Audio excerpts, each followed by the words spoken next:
সঠিকভাবে কিভাবে নারকেলের তক্তি তৈরি করবেন বুঝে উঠতে পারছেন না? কখনো ঝুরঝুরে হয়ে যাচ্ছে, আবার কখনো নরম থেকে যাচ্ছে। একদম সুন্দর এবং পারফেক্টভাবে সঠিক পরিমাপ সহ কিভাবে নারকেলের তক্তি তৈরি করবেন সেটাই আজকে আপনাদের সাথে শেয়ার করব। তো নারকেলের তক্তিগুলো দেখতেই পাচ্ছেন কতটা সুন্দর হয়েছে। নমস্কার বন্ধুরা, মায়ের ছোট্ট রান্নাঘরে আপনাদের সকলকে স্বাগত জানাই। আজকে আমি তৈরি করব নারকেলের তক্তি। তো ভিডিওটিতে একটা লাইক করে শেষ পর্যন্ত দেখতে থাকো। তো এখানে আমি নিয়েছি দুটো নারকেলটাকে এবার আমি ফাটিয়ে নেব। আর এখানে আমি একটা গ্লাস নিয়েছি, নারকেলের জলটাও কিন্তু ফেলে দেব না, আমাদের কাজে লাগবে। তো এবার আমি নারকেলটাকে প্রথমে কুড়িয়ে নেব। আর নারকেলটা দেখতে পাচ্ছ কতটা সুন্দর পুরগুলো। নারকেলটা কিন্তু একদম পুরাট আর ঝোনা নারকেল। তো এবার আমি নারকেলটাকে কুড়িয়ে নিচ্ছি। তো নারকেলটাকে আমি ঝটপট কুড়িয়ে নিই। আর তোমরা ভিডিওটিতে অবশ্যই কিন্তু লাইক করে ভিডিওটা শেষ পর্যন্ত দেখবে। তো নারকেলটাকে কিন্তু আমি কুড়িয়ে নিয়েছি, সেটা তোমাদের সাথে শেয়ার করলাম না। নারকেল কোরানো তো তোমরা সবাই জানো, কি আর বলবো। আর এখানে আমি চিনির পরিমাপটা নিয়েছি দুটো নারকেলের জন্য। এখানে আমি 1.5 পোয়া চিনি নিয়েছি, মানে যেই চালের কৌটোগুলো দিয়ে মানে নারকেল তেলের কৌটোগুলো দিয়ে চাল মাপে সেগুলো দিয়ে আমি 1.5 পোয়া চিনি নিয়েছি। তো এখানে কিন্তু 1 পোয়া চিনি নিলে কিন্তু মিষ্টির পরিমাপটা ঠিক হয়। তো এখানে আমি একটু বেশি চিনি নিয়েছি, তাহলে আমাদের এই নারকেলের তক্তিটা একদম সাদা ফটফটে হবে, আর কিন্তু নরম হবে না, শক্ত হবে।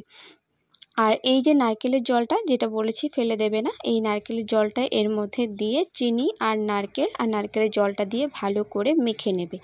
এইভাবে মেখে নিলে সফট হয়ে যায়, আর নারকেলগুলো যখন তক্তি বানাবে তখন কিন্তু ঝুরঝুরে হবে না। তো এখানে আমি 1/2 কিলো দুধ নিয়েছি, দুধটাকে ভালো করে জাল করে নিচ্ছি। আর এবার আমি নারকেলের তক্তি তৈরি করার জন্য নারকেলটাকে রেডি করে নিচ্ছি। একটা কড়াই বসিয়ে যে মেখে রেখেছিলাম নারকেলগুলো সেগুলো দিয়ে দিচ্ছি। আর নারকেলগুলো দিয়ে কতক্ষণ জাল করতে হবে আর কোন টাইমে নামাতে হবে সেটা সম্পূর্ণ ভিডিওটা দেখলেই কিন্তু বুঝতে পারবে। তো এবার আমি দিয়ে কিন্তু নাড়াচাড়া করে নিচ্ছি। আর চিনিটা যেহেতু আমি মেখে নিয়েছিলাম তখনই গলে গেছে, আর দেওয়ার সাথে সাথে কিন্তু সুন্দরভাবে জল ছেড়ে দিয়েছে। আর দেখতে পাচ্ছ নারকেলটা কিন্তু একদম সফট হয়ে গেছে। আর একটা জিনিস তোমাদের বলা হয়নি, দুধটা যখন আমি জাল বসিয়েছিলাম তখন কিন্তু এর মধ্যে আমি 2টো এলাচ দিয়েছিলাম, এটা খুব সুন্দর একটা ফ্লেভার আসবে। আর এদিকে আমি অনবরত কিন্তু নাড়ছি। আর এভাবে যখন নারকেলের তক্তি বানাবে তখন কিন্তু অনবরতই নাড়তে হবে, না হলে যদি তলায় লেগে যায়, একটুও যদি লেগে যায় তাহলে কিন্তু এই সাদা কালারটা আর থাকবে না, অন্যরকম কালার চলে আসবে নারকেলের তক্তিতে। অনবরত নাড়তে হবে। তো এবার যে জাল করা দুধটা এর মধ্যে কিন্তু আমি দিয়ে দেব। এখানে আমি 1/2 কিলো দুধ নিয়েছিলাম, একদম ভালো করে জাল করে ঘন করে আমি 1 পোয়ার মতো করে নিয়েছি। তো এবার আমি পুরো দুধটাই কিন্তু এখানে দিয়েছি, আপনারা আপনাদের পছন্দ অনুযায়ী দেবেন কতটা দুধ দিতে চান, বেশি দিলেও কিন্তু অসুবিধা নেই। তো এবার আমি সম্পূর্ণ দুধটা দিয়ে দিলাম। এবার ভালো করে নাড়াচাড়া করে নেব।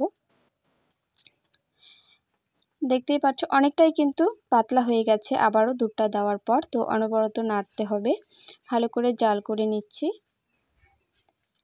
বেশ কিছুক্ষণ নাড়াচাড়া করে নেওয়ার পর অনেকটাই কিন্তু ঘন হয়ে এসছে। তো এবার আমি অনবরত নাড়তে থাকবো যাতে লেগে না যায়। তো আমার একটু সাইড করেও একটু কালার চলে এসছে, ব্রাউন কালার, কারণ যেহেতু আমি এক হাতে নাড়ছিলাম সেই জন্য কিন্তু একটু কালার চলে এসছে। আর যেহেতু সামনে আমার মোবাইল স্ট্যান্ড বসানো থাকে সেই জন্য কিন্তু আমি কড়াইটা ধরতে পারি না। অবশ্য কিন্তু সাঁড়াশি থাকলে সাঁড়াশি দিয়ে কড়াইটাকে ধরা যায়। তো যেহেতু আমি ধরতে পারছিলাম না, তবুও আমি চেষ্টা করছিলাম একটু কড়াইটাকে ধরার। আর যখন এরকম হয়ে আসে তখন নাড়া দিতে একটু অসুবিধাই হয়। আর এই যে যেগুলো দিয়ে আমি বানাচ্ছি এগুলো কিন্তু আমি বাঁশের যে বেতি হয় বেতি দিয়ে বানিয়েছি। তোমরা কিন্তু তোমাদের ইচ্ছে মতো বানাতে পারো। তো এভাবে বানালে কি হয়, সুন্দর হয়। অনেকেই দেখেছি যে থালার মধ্যে বসিয়ে কিন্তু চাকু দিয়ে কেটে নেয়, ওটা হলো বরফি মতন হয়ে যায়, ওটাকে আমরা বরফি বলি। আর এই যে আমি এগুলো বানাই এটাকে কিন্তু আমি তক্তি বলি। তো তোমরা কোনটাকে কী নামে বলো অবশ্যই কিন্তু কমেন্ট করে জানাবে। আমি এখানে 2 রকম সাইজ করেছি, একটা করেছি ছোট আর একটা একটু বড় সাইজ করেছি। এই যে এটা যে বানাচ্ছি এটা একদম ছোট সাইজ, আর আরেকটা আমি আগে যেটা বানালাম ওটা একটু বড়। আর বন্ধুরা এভাবে বানালে একটু হয়তো টাইম বেশি লাগে, কিন্তু দেখতে কিন্তু অনেকটাই সুন্দর হয়।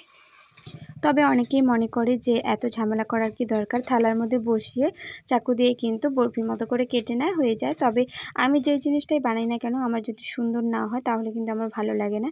যতটাই টাইম লাগুক, যতটাই পরিশ্রম লাগুক, আমি কিন্তু চেষ্টা করি সুন্দর করে করার। তো আমি সবগুলো বানিয়েছি। তো তোমরাই অবশ্যই কিন্তু কমেন্ট করে জানাবে যে কেমন হয়েছে এই তক্তিগুলো। তো একই রকমভাবে কিন্তু আমি সবগুলো বানিয়ে নেব। আর এগুলো কিন্তু বানানোর সময় একা কখনো করতে যাবে না, কারণ অনেকটা সময় ধরে করলে কিন্তু ঝুরঝুরে হয়ে যাবে, বানাতে পারবে না।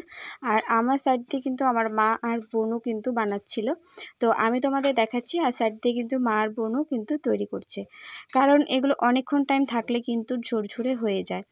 আর এইগুলো নামানোর সাথে সাথে নারকেলগুলো কিন্তু এতটাই গরম হয় যে হাত দিয়ে ছড়া যায় না, সেই জন্য দুজন তিনজন একসাথে করলে কিন্তু খুব তাড়াতাড়ি হয়ে যায়। যেহেতু আমি দুটো নারকেলে করেছি, কারণ একা একা করলে অনেকটা টাইম লাগবে, সেই জন্য অনেকে থালার মধ্যে বসে এইভাবে করে নেয়।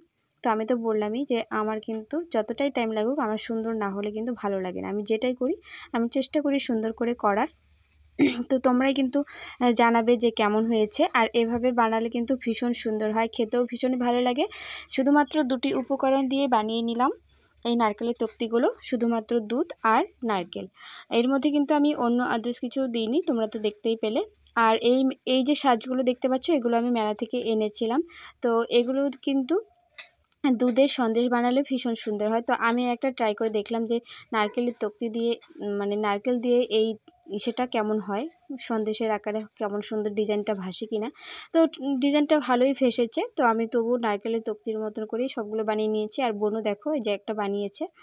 তো সবগুলো আমি প্লেটে সাজিয়ে নিয়েছি। আর এখানে আমার দুটো নারকেলের অনেকগুলোই কিন্তু হয়েছে। একটা আমি ছোট প্লেটে সাজিয়ে নিয়েছি আর থালার মধ্যে সাজিয়ে নিয়েছি।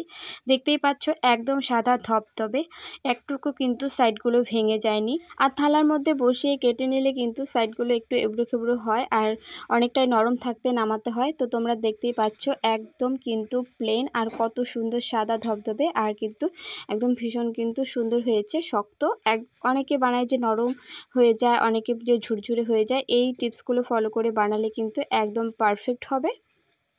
ভিডিওটা ভালো লাগলে অবশ্যই কমেন্ট করে জানিও, আর আমার চ্যানেলটাকে সাবস্ক্রাইব করে আমার পাশে থেকো।